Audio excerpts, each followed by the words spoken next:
Welcome to Camper Van Conversion in bite-sized chunks.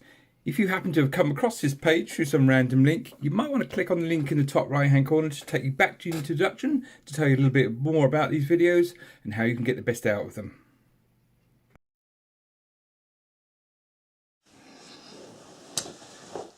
So, I'm going to talk a little bit about sofa beds and give you an indication of what drove my design, just in case there's some tips there that might help yourself. But you know, you can go out and buy off-the-shelf sofa beds for van conversions. They're known as rock and roll beds. That's because of the action of the deployment. And they're very popular in what I call a weekender van or a surfer van, and so like the T4s, the T5s, the Volkswagens, or the Renault Traffic, that sort of size of van. And they're great because you pull a lever and just go woof, and they're very, very quick. The disadvantage is you need quite a bit of space behind them because of the mechanism. And so when they're using these weekender vans, they're generally forward facing, and behind the sofa bed it's used like a boot for storage. It might be cupboards, for example. I've also seen people just go out and buy a sofa bed from maybe DFS because they've got a sale on, and kind of just work that into their design. That wouldn't work for me, and actually if you're going to go for DVLA registration change from a commercial vehicle to what they call a motor caravan, then there's certain rules you have to obey, and in this resource in the disc you'll see a section on that, and I'm including a form on how you can apply for that registration change. And the rule around a sofa bed is the bed must be 1.8 meters long. Okay, so you can't have a short stubby sofa bed. So if you are going out to buy one, bear that in mind. And you have to evidence this, and there's a whole section on that in the van. So I needed to build my own, so I put a design together, and I kind of called it a Russian doll design because what I've got is I've got a single sofa and then another carcass inside that pulls out, a bit like a matchbox that stacks inside the first one to make it into the double. And in fact, I've actually got a third element I can pull out again, so the bed goes right the way across the full width of the van. That's for if our daughter comes with us, we can actually get three of us lined up in there. But ordinarily you'd only need two of these elements for a regular sofa bed, and you'll see all that in a minute. So that's what I did, and it fitted nicely into I I ended up being just over 1.8 meters, and that went from the back of my driver's seat down to the wall for the bathroom pod. You'll see that in a minute, and it was about 1.82, so I met the DVLA registration requirements. And actually my bed is such that if I pull it right the way out, you might want to consider this. You can say, well, it's only two of us, so we don't need to have a third element where it goes right the way out. But if you do that, you can then choose to sleep either that way or that way. And where that might come useful is if you've just parked up on the roadside, if you're in transit and you've just parked up in a lay-by or something, and there's a little bit of a camber, you might want them to sleep that way instead of that way. And we've done that a couple of times. I hadn't realised the advantage of this when we put that design together. But that's your choice. And so I think the best thing now is just have a look at my finished bed. Well, there's the sofa in sofa mode. And that's my dear mum sat on there. And that was a bit of a red letter day for us because we got those cushions that you see, those faux suede brown cushions. We got them made, and they just arrived that day, and it was odd.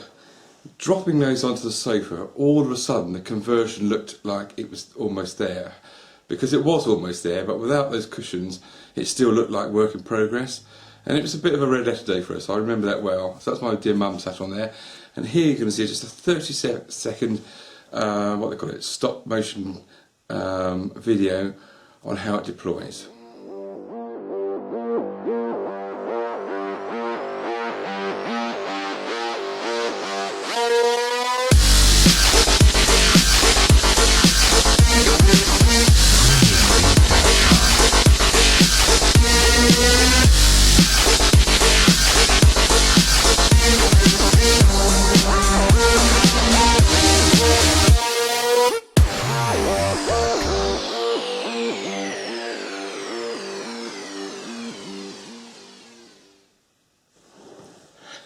Okay, so that's my bed.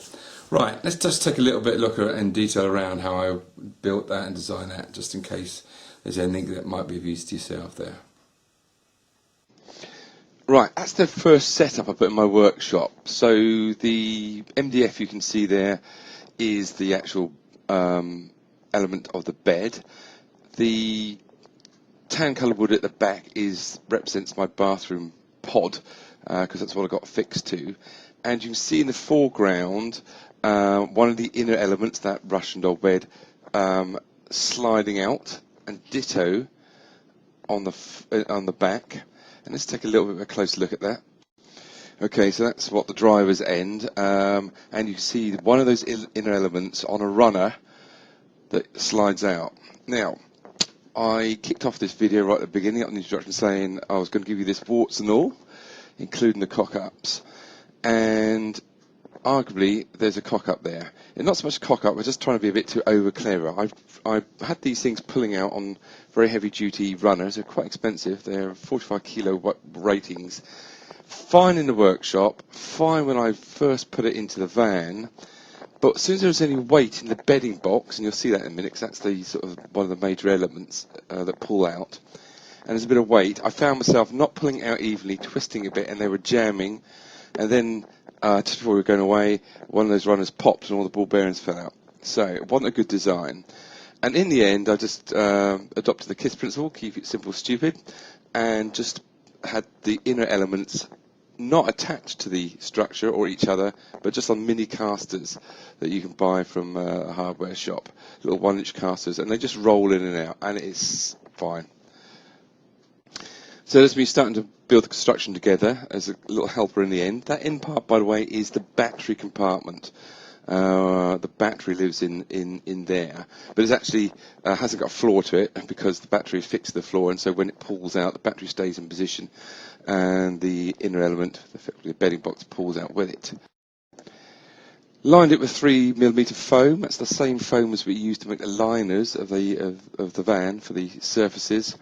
And ditto, we then covered it with the white denim, so we got sort of a slightly cushioned bedding box with the same sort of tactile feel as the liner to our van.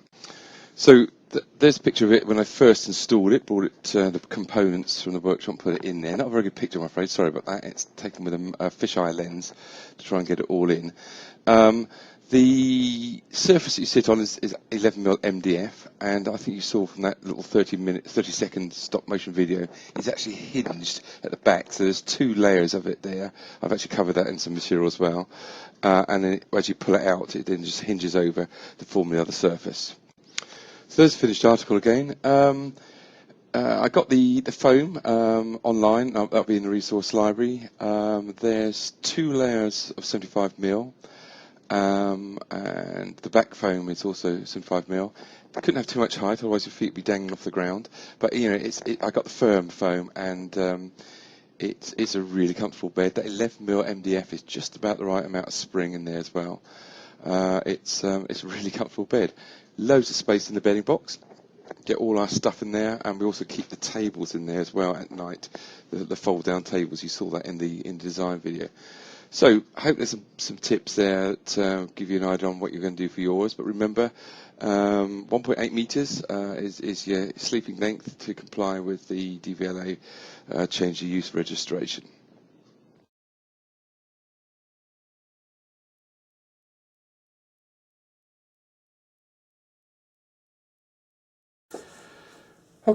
Okay, the sofa bed. I had a few emails come through on this, and you know, unfortunately, I can't provide ongoing consultancy for everyone, and you know, I would love to, but I can't do that. And in hindsight, I think there was a little bit of a weakness in the chapter.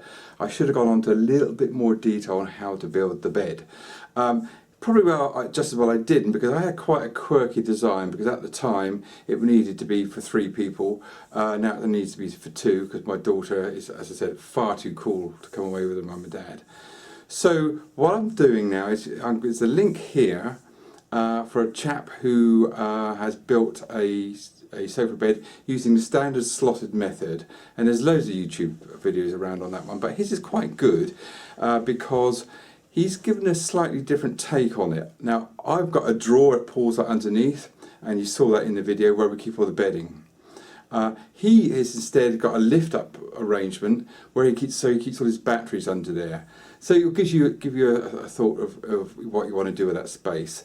I actually find now that I can put all the bedding under there without vacuum bagging them down. Now there's just the two of us. It means that I can get from sofa to sleep in about 4 minutes, and I can live with that. It doesn't make me think I wish I had a fixed bed. But anyway, have a look at this guy's video if you want a tip on how to actually make your bed, and here's the link.